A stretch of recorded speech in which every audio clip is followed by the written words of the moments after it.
স্পাউ স্টোরিজের আরেকটি নতুন ব্লগে আপনাদের সবাইকে স্বাগত জানাই। আশা করি আপনারা সবাই ভালো আছেন। আকাশটা কেমন মেঘলা করে আছে দেখছেন। এই শুরু হয়েছে জানেন তো গোটা 1 মাস ধরে এত বৃষ্টি বলার বাইরে। আর এই বৃষ্টিতে জামা কাপড় শুকোতে নাজেহাল হচ্ছি, কোথাও বেরোতে পারছি না, চারদিকে জল জমে কাদা প্যাচ প্যাচ, একটা বাজে ওয়েদার যাকে বলে। বৃষ্টি একটু আধটু ভালো লাগে, বা খুব রোদ বা খুব গরমের পরে যে বৃষ্টিটা হয় সেটা খুব ভাল লাগে, কিন্তু এইরকম একটানা বৃষ্টি না সত্যিই খুব কষ্টদায়ক। আর সব থেকে বেশি কষ্ট হয় জানেন তো জামা কাপড় শুকোতে, বা কোনো ধরুন জরুরি দরকার সেই জন্য বেরোবো, সেটাও খুব চাপের হয়ে যায়। কারণ এদিক ওদিক জল জমে থাকে, গাড়ি যাচ্ছে, গায়ের মধ্যে জল ছিটছে, তারপরে নয়তো কাদা, একটা ভীষণ বাজে পরিস্থিতি। আজকে এখনও বৃষ্টি শুরু হয়নি, মেঘলা মুখর দিন হয়ে রয়েছে। তো এই বৃষ্টির দিনে জানেন তো বেশ মন করে আমার খালি বাইরে যেতে। আর এই বেরোলেই যদি বৃষ্টি ভিজি, ওর পর শুরু হবে হয় মাথা যন্ত্রণা, আর নয়তো জ্বর সর্দি কাশি।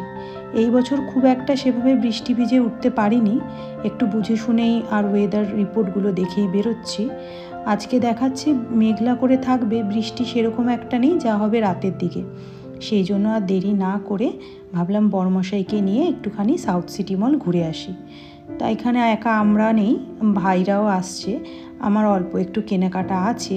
তারপর দেখা যাক এখান থেকে ওরা এলে পরে কি প্ল্যান হয়। চলুন সাউথ সিটি যাওয়া যাক। সামনে তো 15ই আগস্ট, আর চারদিকে প্রচুর সেল দিয়েছে। মলে ঢুকতে পারিনি, বাইরে থেকেই দেখতে পাচ্ছি 50% সেল।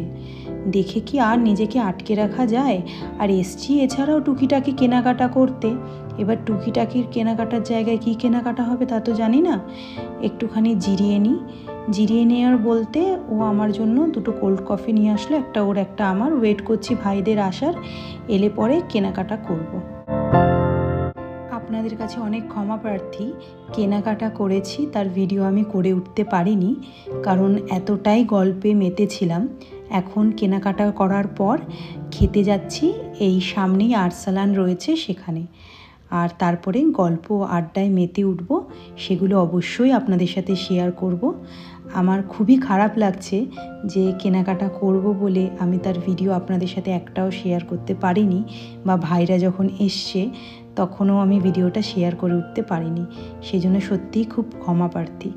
এই দেখুন আপনাদের সাথে গল্প করতে করতে পৌঁছে গিয়েছি আরসালানে। ওরা অলরেডি আমাদের আগে চলে গিয়েছে, যেহেতু আমি পার্কিং থেকে আমরা গাড়িটা নিয়ে বেরোবো, তো আমাদের আসতে একটু লেট হয়েছে। আমি ওকে বললাম যে তোরা যা, গিয়ে জায়গা রাখ, আমি আসছি।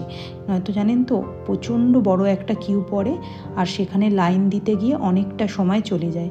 সেই জন্যই ওদেরকে গিয়ে বললাম আগে ভাগে গিয়ে তোরা বসার সিটটা রাখ, ওর পরে আমরা যাচ্ছি। আর তারপরে আমি একটুখানি এদিক ওদিক দেখতে দেখতে লেট হয়ে গেছে। ওরা 2-4 বার ফোন করেছে, এখনও অবধি খাবার অর্ডার করেনি, আমরা গেলে করবে, ওই জন্য তাড়াহুড়ো করে আরও যাওয়া।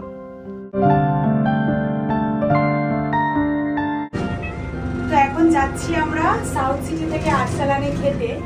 সামনে প্রচণ্ড ভিড়, এখানে এক্সপো হচ্ছে বলে এইরকম জ্যাম হয়ে রয়েছে চারদিকটা।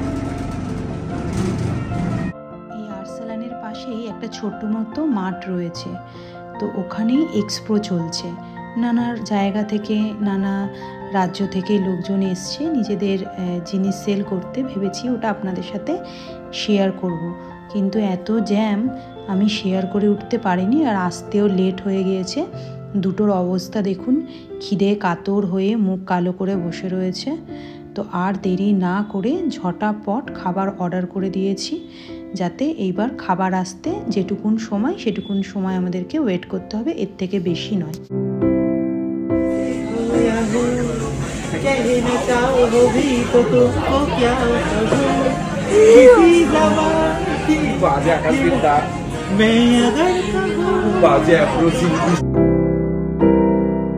দেখেছেন দুটিতে কীরকম মজা করছে? কে বলবে যে এদের খিদের চোটে কিছুক্ষণ আগে মুখ কালো করে বসেছিল। যাই হোক, আমরা এইরকমই, আমাদের 4 জনের এমনই এখন একটা বন্ডিং হয়ে গিয়েছে যে আমরা 4 জন 4 জনকে ছাড়া কোথাও যাই না। আর ভীষণ মজা হয়।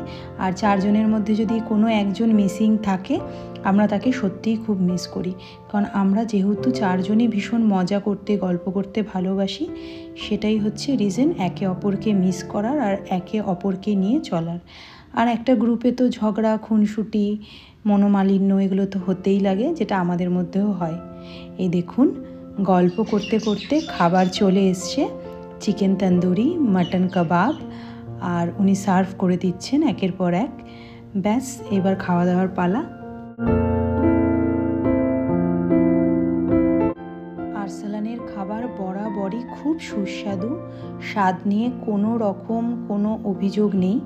যতবারই আমি আরসালানে খেয়েছি একবারও আমি নিরাশ হইনি। আর এদের প্রতিটা আইটেমই খুব ভালো, খাবার প্রচণ্ড যত্ন নিয়ে বানায় এবং একটু টাইম নেয় ঠিকই, কিন্তু তারপরে যে খাবারটা আপনাকে সার্ভ করে সেটার স্বাদের পরে আপনার আর অন্য কিছু মন করবে না খেতে। তো আমি যতবারই আরসালানে খেয়েছি আমার বেশ ভালো লেগেছে। এখন তো এদের ব্রাঞ্চ বিদেশেও রয়েছে। একটা ঘটনা আপনাদের সাথে শেয়ার করি। একবার জন্মদিনের একদিন দুদিন পর এইরকম আমার হাজব্যান্ড আমাকে বলল যে কোথায় খেতে যাবে বলো তো। তা আমি বললাম সাউথ সিটির দিকে চলো, যেতে যেতে যে রেস্টুরেন্টটা পাবো সেখানেই যাব।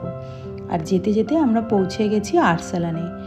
আর দুজনে মিলে এত দাবিয়ে খেয়েছি, আর তারপরে যে বিলটা এসছে, আমার হাজব্যান্ড তারপর থেকে বলেছে যে এরপরে কোথাও যখন যাব আগে ডিসাইড করে তারপরে বেরোবো, এই রকম বেরোবো না আর এই রকম অর্ডার করবো না। সত্যি কথা, তখন না অতটা বুঝতাম না, একবারে প্রচুর অর্ডার করে ফেলেছিলাম তো, আর অতটা খেতেও পারিনি ঠিক করে, জানেন তো। এই দেখুন, চিকেন চাপ চলে এসছে, আর তার সঙ্গে নিয়ে নেওয়া হয়েছিল মাটন বিরিয়ানি। আরসালানে আসবো আর মাটন বিরিয়ানি খাবো না, এটা কি হয়? এটাই তো এদের এখানের স্পেশালিটি। ব্যাস, পাতে পড়ে গেছে বিরিয়ানি, আর কি চাই। আর সত্যি খাবার খুবই ভালো, আরও একবার বলবো। আর কিন্তু আমার প্রবলেম কি জানেন তো, আমি এক প্লেট বিরিয়ানি খেতে পারি না। তো half plate biryani enough, but half plate biryani তো এখানে দেয় না, এটাই হচ্ছে প্রবলেম। আর একটু মশালা কোল্ড ড্রিঙ্কসও নিয়ে নেওয়া হয়েছিল, কারণ এত বিরিয়ানি, এত চাপ এসব খাওয়ার পরে না অবস্থা খারাপ। আর জানি না কেন এই স্ট্রটা থেকে না কিছুতেই কোল্ড ড্রিঙ্কস আসছিল না, ওই জন্য স্ট্রটা নিয়ে একটুখানি আমি ডিস্টার্ব ছিলাম। তো এই স্ট্রটা ফেলে অন্য স্ট্র নিলাম। আর এইদিকে দুজনে মন দিয়ে খেতে এত ব্যস্ত দেখুন। আর এরপরই শুরু হবে পাগলামি।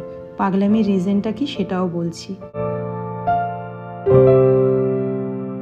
আমরা বসেছিলাম থার্ড ফ্লোরে, আর সেকেন্ড ফ্লোরে চিরদিনই তুমি যে আমার মুভির হিরো হিরোইন সপরিবারে খাওয়া দাওয়া করতে এসছিলেন।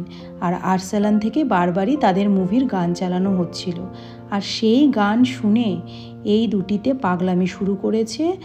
আর আমরা হেসে কুটিপাটি, বিশেষ করে এই আকাশ।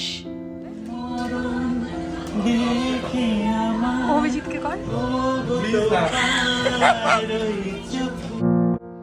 খাবো কি দেখুন, হাসাতে হাসাতে পুরো এমন অবস্থা করেছে, আমরা পুরো লুটোপুটি খাচ্ছি।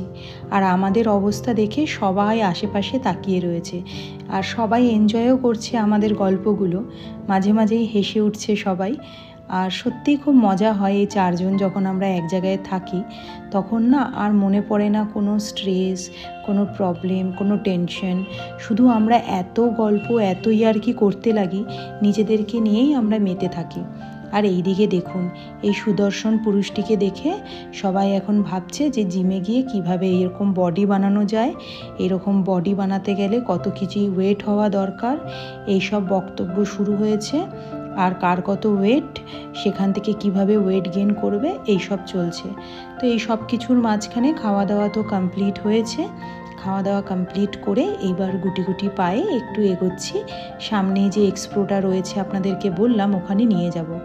দুর্ভাগ্যজনক এক্সপ্রোটা 9টার সময় বন্ধ হয়ে যায়, আর আমরা পৌঁছেছি 10টায়, সেই জন্য এটা বন্ধ হয়ে গেছে। আমার মাথায় চুলটা নেই, কিন্তু আমি সেই ব্যক্তি। একে অপরকে বিদায় জানিয়ে এইবার বাড়ি ফেরার পালা। ব্লগটা আমি আজকে এখানেই শেষ করছি। ব্লগটা কেমন লাগলো একটা কমেন্ট করে জানাবেন, ভালো লাগলে লাইক শেয়ার করে দেবেন। আর আপনারা যদি আমার চ্যানেলে নতুন হন আর চ্যানেলটিকে যদি এখনও সাবস্ক্রাইব করে না থাকেন, দয়া করে চ্যানেলটিকে সাবস্ক্রাইব করে দেবেন। দেখা হচ্ছে খুব শিগগিরই নতুন একটা ব্লগে। ততক্ষণ সবাই ভালো থাকবেন, সুস্থ থাকবেন আর নিজেদের যত্ন নেবেন। আর হ্যাঁ, নতুন নতুন ভিডিও দেখার জন্য বেল আইকন প্রেস করতে ভুলবেন না। নিজেদের যত্ন নেবেন। ততক্ষণের জন্য টাটা।